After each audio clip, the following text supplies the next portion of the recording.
కర్నూలు జిల్లా తుగ్గలి మండలం రాతన దగ్గర కర్ణాటకకు చెందిన బస్సు స్టీరింగ్ విరిగి పొలాల్లో దూసుకెళ్లిన సంఘటన చోటు చేసుకుంది. బెంగళూరు నుంచి మంత్రాలయం వెళ్తూ ఉండగా ఈ సంఘటన చోటు చేసుకుంది.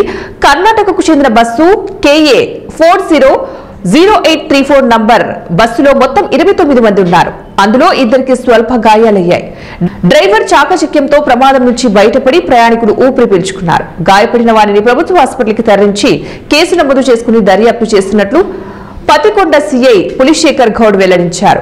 బెంగళూరు నుంచి మంత్రాలయం వెళ్తూ ఉండగా రాతన గ్రామం తుగ్గలి మండలం గ్రామం దగ్గరికి వచ్చేసరికి బస్సు రోడ్డు సైడ్న ఉరిగి పడిపోయి ఉన్నది.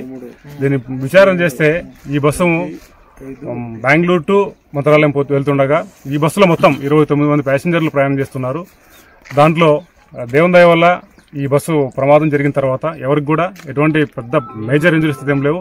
ఇద్దరికి మాత్రము చాలా స్వల్ప గాయాలైనాయి.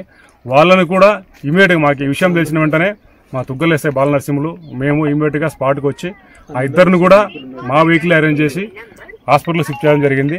వాళ్ళు ఇప్పుడు ఎటువంటి వాళ్ళకు యాక్చువల్గా కంప్లైంట్ ఇవ్వండి అంటే కూడా వాళ్ళు కంప్లైంట్ ఇచ్చే స్థాయిలో లేరు. మాకు కంప్లైంట్ ఏం వద్దండి, మాకేం గాయాలు లేవంటున్నారు. కానీ మైనర్ ఇంజరీస్ కాబట్టి ఎందుకైనా మంచి అని చెప్పి కంప్లైంట్ తీసుకుంటున్నాం. కేసు కూడా రిజిస్టర్ చేస్తున్నాం.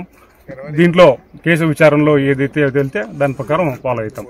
అట్ ది సేమ్ టైం ఇందులో భాగంగానే ప్రతిరోజు కూడా మా డిపార్ట్మెంట్ పోలీస్ వైపు నుంచి ఈ రోడ్డు ప్రమాదాలు నివారించాలనే ఉద్దేశంతో మా ఎస్పీ గారు కానీ మా DIG గారు కానీ కంటిన్యూగా మాకు అన్ని రకాలుగా ఎప్పటికప్పుడు గైడ్లైన్స్ ఇస్తున్నారు.